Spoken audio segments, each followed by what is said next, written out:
Federal Tax Credit Part 1 Certification of Significance, an Introduction. The goal of Part 1 of the Federal Historic Tax Credit application is to certify the eligibility and significance of a building. Before even filling out the paperwork, you need to determine if a building is eligible. To be eligible, a building must be individually listed on the National Register or located in and contributing to a National Register or certified state or local historic district, and it must retain a sufficient level of architectural integrity. What do we mean when we say a sufficient level of architectural integrity? The easiest way to think of this is, would the building be identified to someone historically? For example, we have the American Can Apartments in New Orleans here below. An American Can worker from 1935 would absolutely recognize this building as his workplace here today. The same could be said for the building that now holds the Celia Bistro on 3rd Street in Baton Rouge. The next few slides will show you how to determine if a building is in a district. First off, go to the Historic Rehabilitation Tax Credits page at the link listed here on the CRT website. From there, you can scroll down to the tax incentives map pictured here on the right. Next, add your building's address in the search bar in the upper left-hand corner, hit enter to search, and you'll soon find your results. The map will zoom into the address and show which district it is located in. A pink district is a National Register district, a yellow district is a cultural product district, opportunity zones will also pop up, and the pink stars, as seen here, are individually listed buildings on the National Register.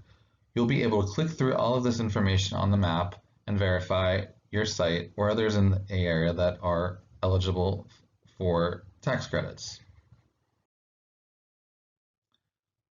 Once you've figured out if your building is individually listed or located in a National Register Historic District, you want to access the district documentation through the National Register database. You can input the name of the building or district and access that information. As an example, I input the Eddie Robinson District here in Baton Rouge. The search will bring up related nominations, which you can then view. Once you identify or select your nomination, the basic information will be listed at the top of the page, and links to images and a PDF of the nomination will be located further down. On the right, here's what you would see for the Eddie Robinson Historic District. Again, photos, and then other PDFs of maps and the actual nomination.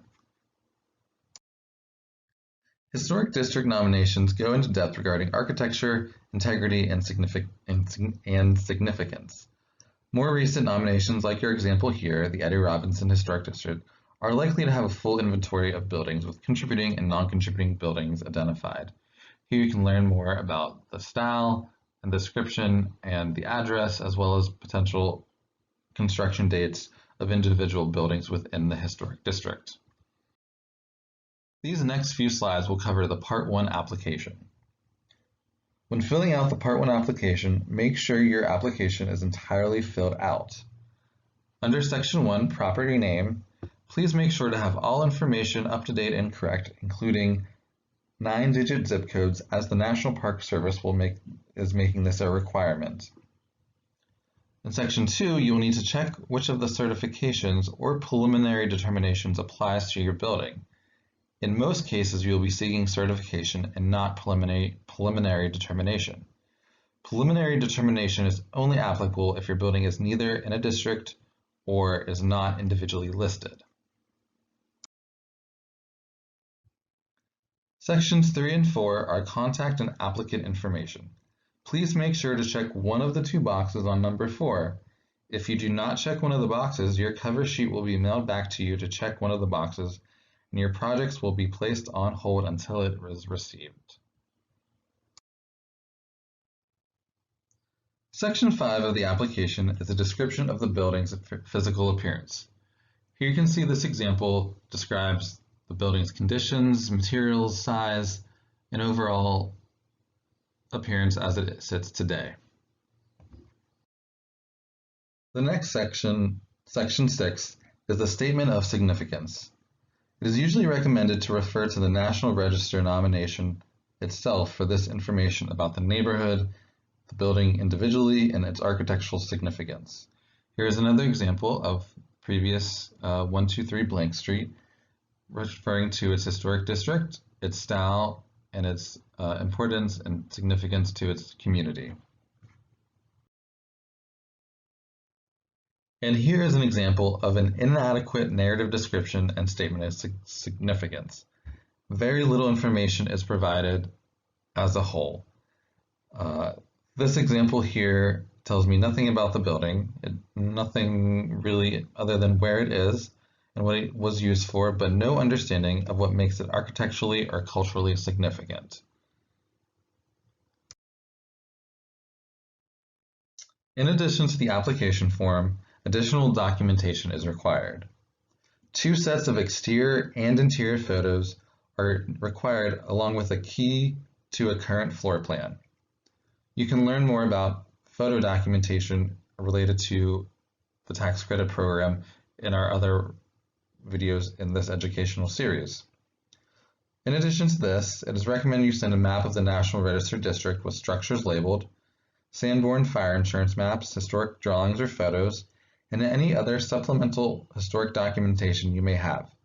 Many buildings will not have much in the way of historic documentation, but whatever you may be able to find, we would love to see it in your application. As mentioned, Sanborn fire insurance maps are a great resource, and they can be accessed through the New Orleans Public Library and the State Library. Here is an example of a map of Baton Rouge showing the evolution of buildings throughout time. These are an invaluable tool in helping us understand historic buildings and can help us tell the time frame and timeline of your historic building and tax credit project.